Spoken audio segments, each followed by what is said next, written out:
Hello adventurers, this is Bear. And I'm Vivi. It's been a while since we've had a Q&A here on the channel. This time, we collected your questions and sent them over to the AFK developers, who kindly helped us answer some of your doubts. Today we will be reading their answers together. If you missed the submission window and you want to submit more questions, don't worry, we're planning to keep this format going and bring you regular Q&A sessions in the future.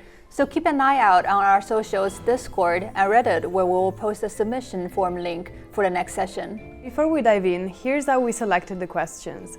First, all the submissions were split into 5 main categories: heroes and pets, game mechanics and game modes, events and activities, quality of life features, and story and lore. We picked a number of questions from each category that matches the percentage of submissions we received. To avoid repetition, we condensed similar questions and focused on the ones that were asked more frequently. We also slightly adjusted the final selection to make sure every question with more than 5 submissions was featured. And now let's jump in. First, let's answer your questions related to heroes and pets. Many of you have asked, will Draconis hero become more friendly for free-to-play players? Will it be easier to get Draconic insignia? How many of them will be released in the future? I'm sure this has been on everyone's mind since the Draconis faction was first launched, and here's what the developers have to say. We have been releasing Draconis resources consistently alongside hero releases. Players can obtain Draconis summoning resources from several in-game events, and in the future we will make sure we provide these resources so that all players can better develop the Draconis heroes. The second question is about a recent introduction in the game, Fable Beasts. Can you expand more about the newly introduced Fable Beasts? How often will they be released, and what are the future plans for this introduction? This is what the developers shared about the new Fable Beasts.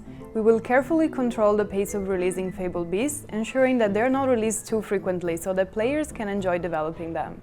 In the future, we will release more unique Fable Beasts, with diverse designs to enrich your formation strategies and allow you to encounter even more cute companions in Asperia. Another question you asked is about the connection between heroes in AFK Arena and AFK Journey, and specifically, are AFK Journey heroes ever gonna come to AFK Arena? Maybe as a part of a multiverse or alternate universe? And the answer is, we have a long-term plan for the world of Asperia, so collaborations like this one might take some time to plan and are not probably going to happen anytime in the near future. If suitable opportunities arise, we'd be happy to consider collaborations with AFK Journey, so let's see what the future holds. If you have any ideas on how you would like AFK Arena and Journey's world to intertwine, let us know in the Discord server or here in the comments. The last question on the topic of pets and heroes is, do you have any plans to revamp old heroes who have fallen off the meta? Is every hero bound to have an upgrade, for example, skins, awakening, and so on, at one point in the future, or will any hero never receive any of the sorts? To these questions, developer answered.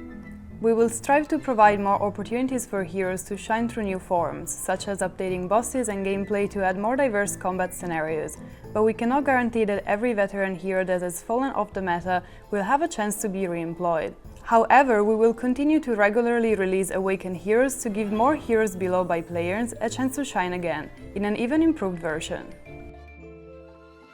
Now let's move to the second part of this video, which features your questions about AFK's different game mechanics and modes.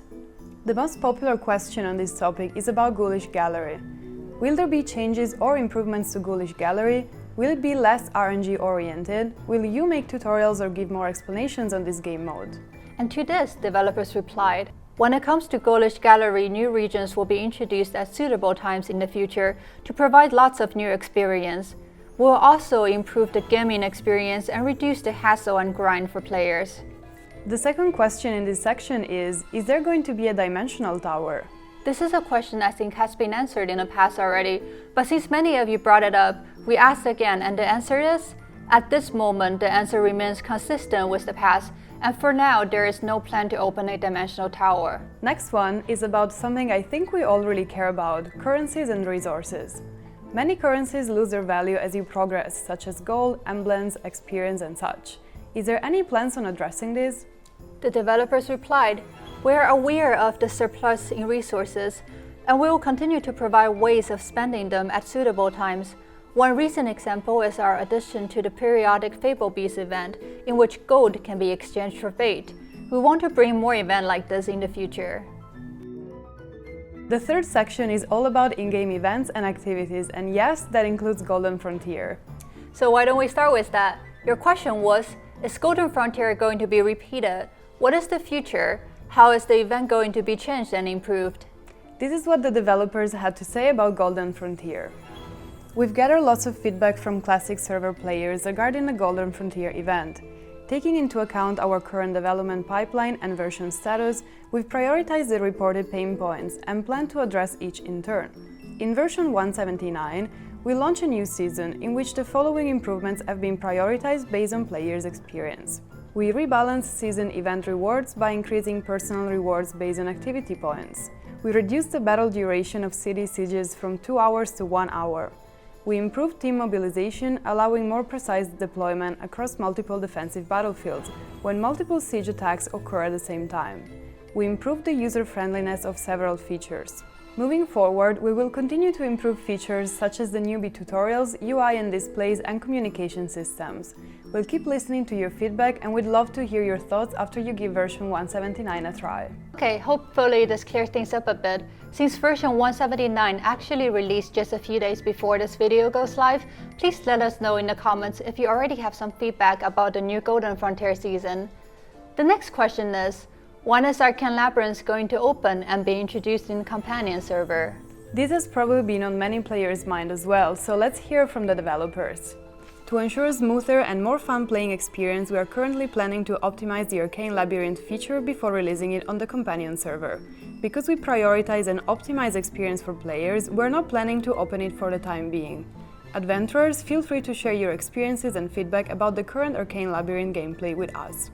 So, if you experienced Arcane Labyrinth and want to help us improve, drop a comment and share your thoughts with us.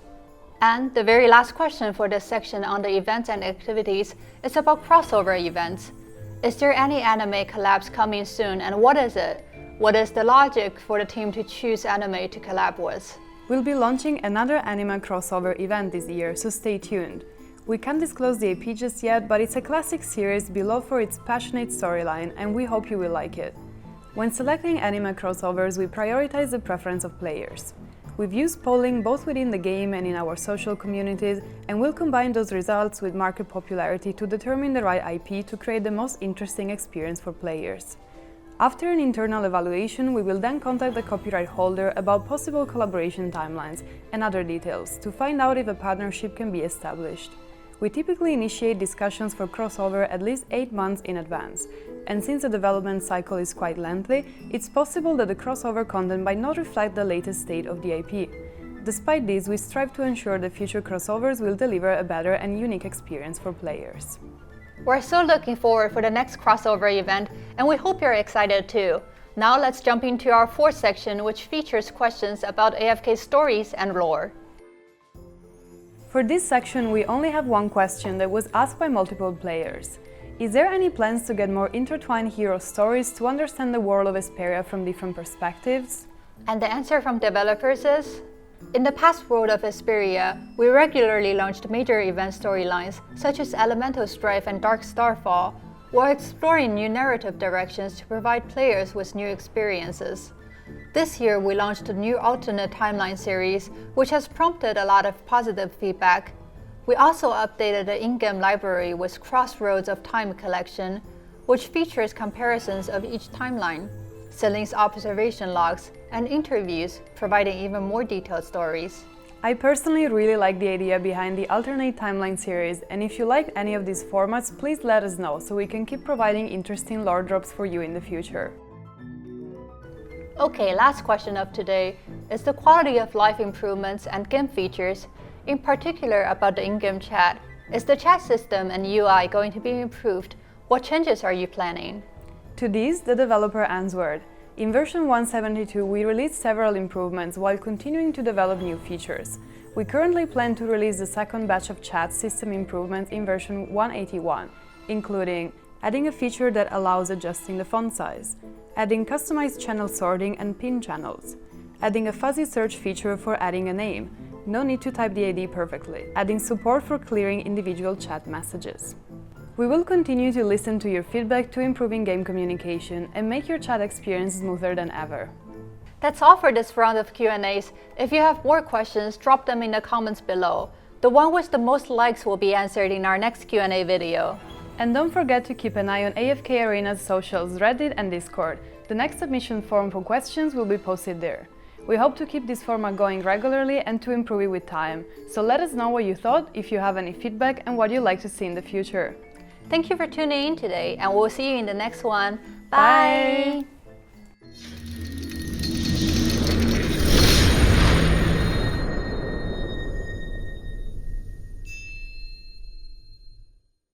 $179, actually $179. Bye.